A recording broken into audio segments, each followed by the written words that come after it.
We got the rabbits fed. Now it's time to tend to the chickens, refresh all their water, and get their whole chicken feed going. We're trying to eat all of the feed. You silly little frog.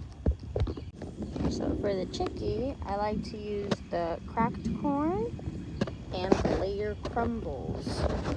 I give it a good little mixerosa, and Ellie loves it.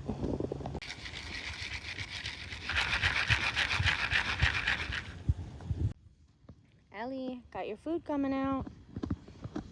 You like that? Ellie, you're on the wrong side of the coop, little one. There you are. All right, Ellie. We gotta get some munchies in before the rain comes. Cheers to another day as a chickie mom.